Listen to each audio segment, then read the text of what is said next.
Walk upstairs, all right? Let's get out this water area.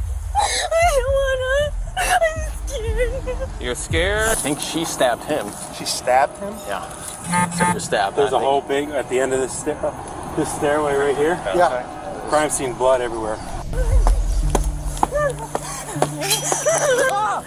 You guys get stabbed? Yes, not us. I think you guys are already out with. Okay.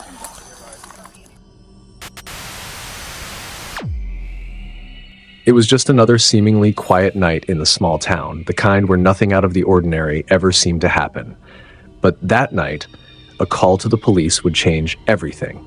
Dispatch relayed a report about a car crash on the outskirts of town. A woman had crashed her vehicle and then fled the scene on foot.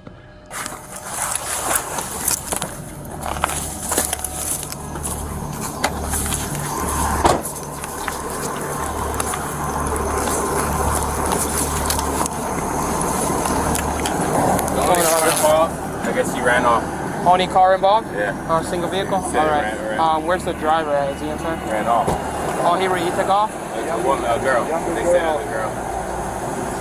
Okay, younger girl? All right. They said she went that way. Ooh. Okay. I didn't see nobody walking either. Anybody see the girl take off? Yeah. All right.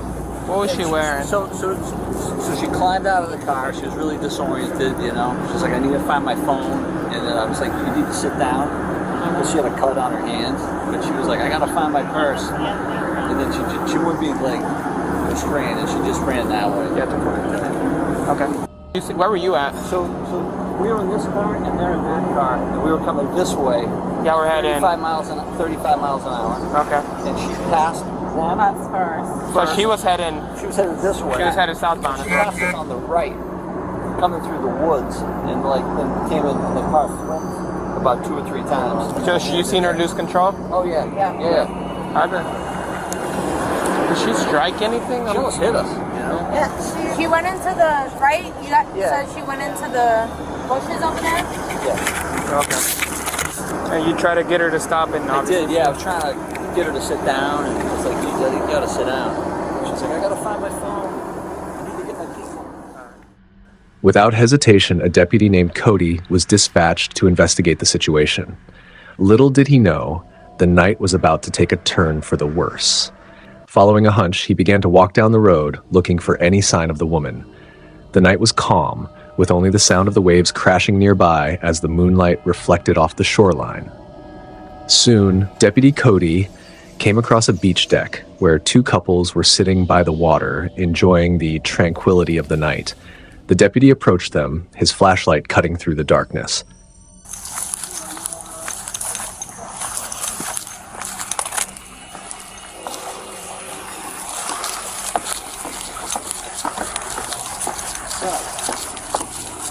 How you doing?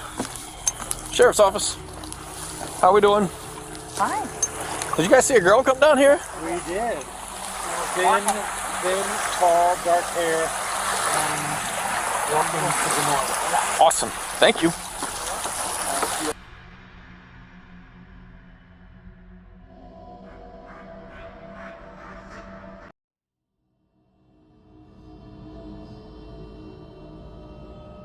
With the direction given, Cody thanked the couples and began his search along the shore, his boots crunching in the sand. So The footprints led him farther down, and as he walked, Not yet. Maybe. It's low tide. I think it'll be all right. he spotted a figure ahead in the distance. It was her, the woman he was searching for. She stood by the water, her back to him as the waves rolled in. Cody slowed his pace, carefully approaching her. Go ahead.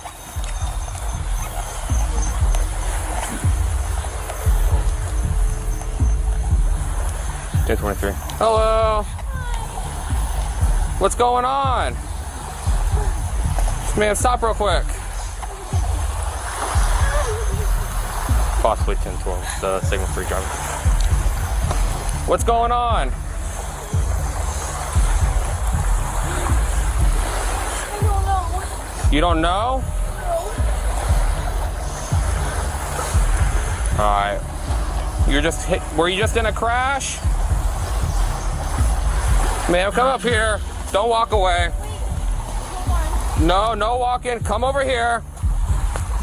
She stood still for a moment, and then something in her posture changed. She was acting strangely, almost as if she was waiting for him to get closer. Cody's instincts began to raise alarms, but he didn't back down. Suddenly, without warning, the woman lunged at him, her hand moving swiftly toward his neck. In her grip, she held a knife. Deputy Cody barely had time to react. The blade connected with his neck, sending a sharp pain through his body. Okay? Walk upstairs, all right? Let's get out this water area. I don't wanna. I'm scared. You're scared? All right, let's walk up here. Let's get off this water, okay? Don't run. Slowly walk.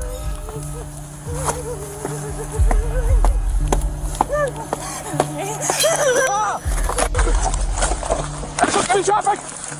SO, I'm just stabbed! SO, give me traffic, I'm bleeding! Show me hands! She's right here in the woods somewhere, can we rescue? Spring kill. Despite the shock of the attack, Cody remained composed, keeping his distance as best as he could, while keeping an eye on her movements. He radioed for help, his voice strained as he called for backup, and his body was weakening, but he had to hold on. Luckily, his partner, Deputy Ryan, arrived just in time. Hearing the distress call, Ryan rushed to the scene, and as soon as he saw Cody, he sprinted toward him. Together, they managed to get Cody into the patrol car, and Ryan sped toward the nearest hospital, ignoring all traffic laws as they rushed to save his partner's life. Immediately get to my patrol vehicle, go northbound,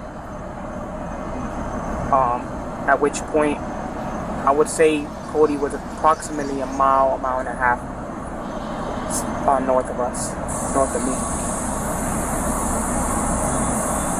Good. While en route, I observed Leckenbush running towards the scene in the direction of Cody, Deputy Colangelo.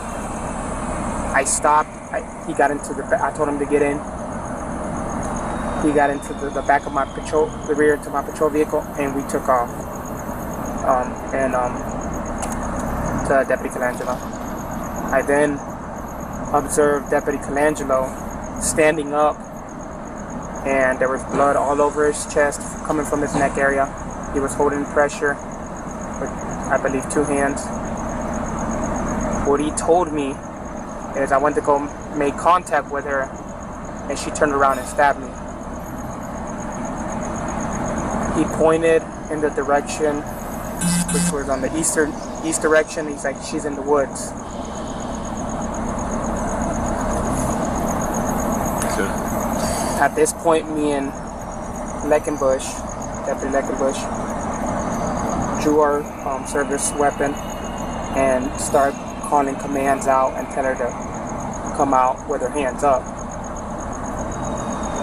Back at the scene, other deputies had arrived, their focus on the woman who had attacked Cody. She was still running, but the team quickly closed in on her.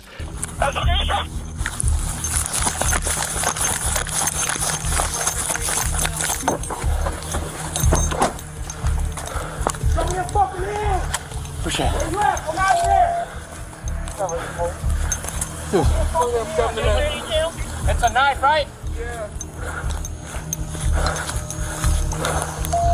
Down by the water, 12479 across the street. 12479 by the water.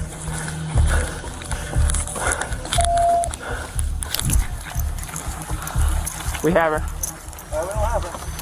We don't have her. She's in the water. Coming back to.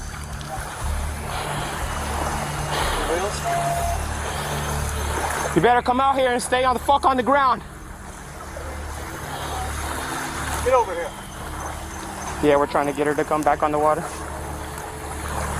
Get over here. Get over here! Walk to the sound of my voice. You better not have that knife or I'll fucking shoot you right now. Keep going. Keep coming. I got her. Yeah. Get on the ground.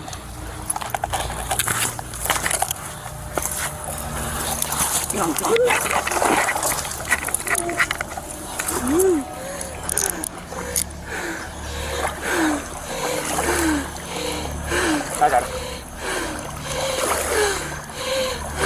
After the officers got Leah Day out of the water, she was initially cooperative, but then she laid down on the ground and refused to walk.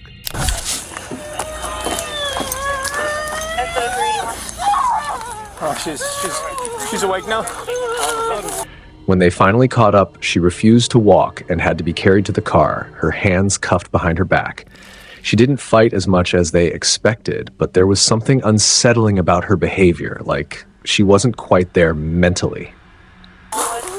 Now she's awake? What's that? Now she's awake? Yeah. So you do it? Oh, fast away, somebody get her legs and the two of us grab her. Yep. Walk her right up. Hey, Dad. Hey, Dad. Come down real quick, need your help.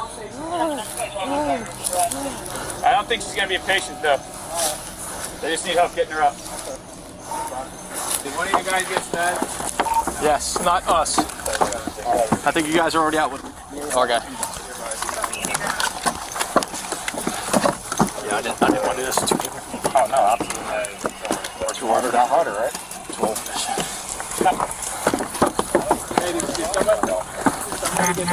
Yes. How is that? I'm gonna guess. Put on the valve. Gross. I think she stabbed him. She stabbed him? Yeah. Took the stab. There's a whole big, at the end of this stairway right here. Yeah. Crime scene, blood everywhere. At the hospital, detectives waited to speak with her, but for hours, she remained senseless, almost as if in a daze.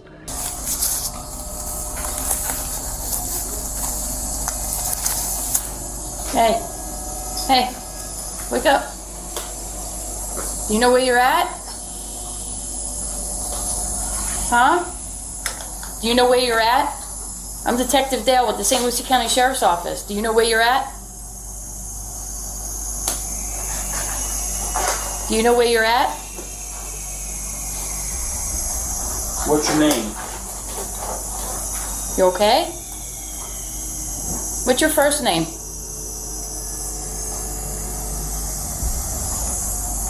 No idea.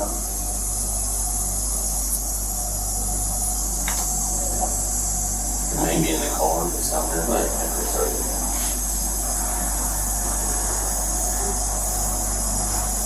Did you smell any alcohol on the way up here by any chance? No? Okay. Her eyes are pinpoint. When she finally regained some clarity, she was taken to the interrogation room. The detectives began to ask her questions about the events of the night, but she was reluctant to speak. I'm still trying to figure out why it happened. What made you panic to... Only you can answer the panic. You were there.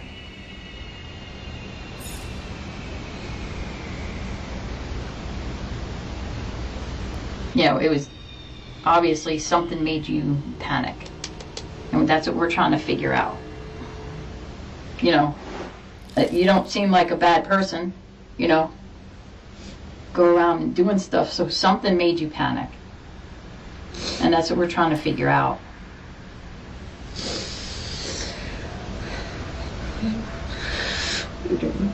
Do you remember doing anything? What? Do you remember doing anything, your actions? I just wanted to get away. Okay. So then what happened when you wanted to get away? Like, did he grab you? Did he touch you? I don't think so. Okay.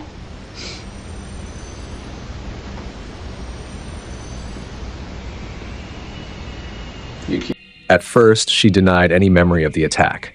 She insisted that she didn't know why she had done it, even though the evidence pointed to her involvement. The detectives pushed harder, asking why she had attacked the deputy. You keep saying, whenever I ask you why all this happened, you keep saying you don't know. That you don't know why, you don't know why. Are you saying you don't know why you would stab somebody, or you don't know what? Oh, I definitely don't know why I would stab somebody. Okay.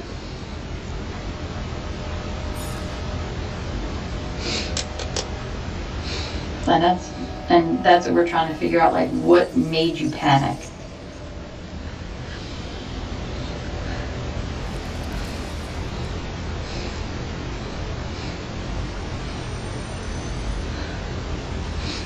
I know you remember something. You're breathing heavy.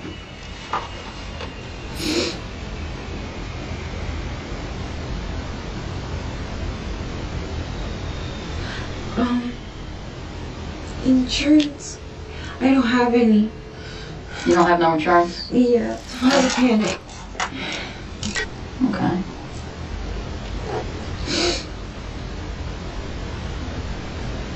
So having no insurance, that's what made you run from the vehicle? Yeah. Okay.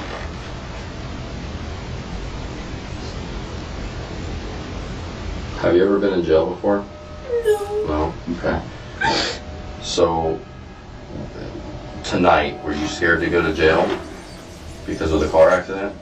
Yeah. Okay. So, you leave the scene of the accident because you don't have insurance and you're scared that you're going to end up going to jail.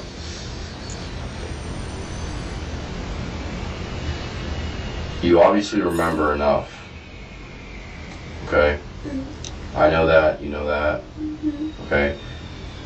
What we need now is to clear all of this up and make sense of everything. Okay? Would you agree? Because right now it's not making sense because you remember specific things and then you don't remember. So The interaction. help us understand. Just tell me what happened. You're going to feel a lot better.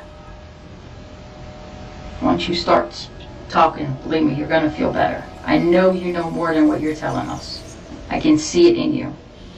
Every time you get to a point, you start breathing heavy. I don't know. Huh? What you're supposed to say is, I just want you to tell me what happened with the interaction with the guy with the light on the beach. He came at me. I was trying to get away. Okay. So what did you do to try to get away? Obviously. Okay. And then after you stabbed him, what'd you do? I ran. Okay. While the woman was being questioned, Cody was recovering in the hospital, grateful to be alive. The knife wound had been deep, but it hadn't been fatal. Deputy Cody had become a hero in the eyes of his colleagues, but all he cared about was getting back to work with his partner, Ryan. In the days that followed, Cody was called in for a debriefing with senior officers. His actions, though heroic, were questioned in depth as part of the investigation. He explained how everything had unfolded, how he had chased after the woman, how she had attacked him, and how he had kept his composure despite the injury. Did you fire? One round. One round. After you fired the one round, did you think about firing another round, or why did you not fire another round? At that point, because she started getting up the stairs, and I felt like if I was to continue shooting, I could put somebody else at it. I didn't have a good enough angle and shot.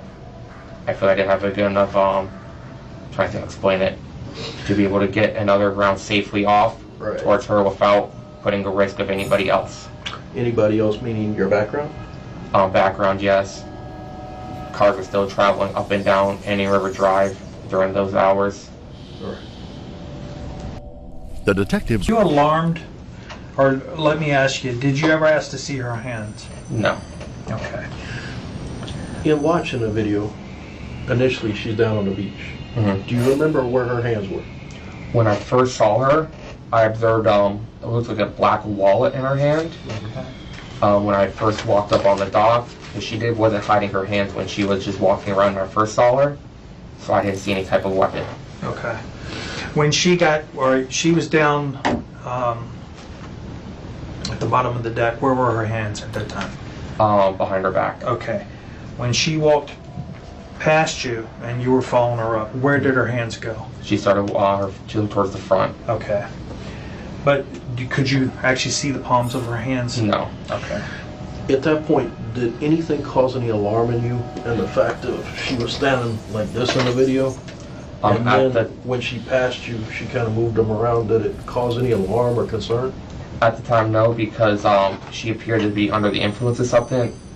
I assumed that she was just having, normally when you deal with someone on narcotics, at least in my experience, they have weird fidgetings with their body, and that's what I was assuming was going on. Okay. As the investigation continued, the detectives spoke with witnesses, including the couple who had directed Cody toward the shoreline.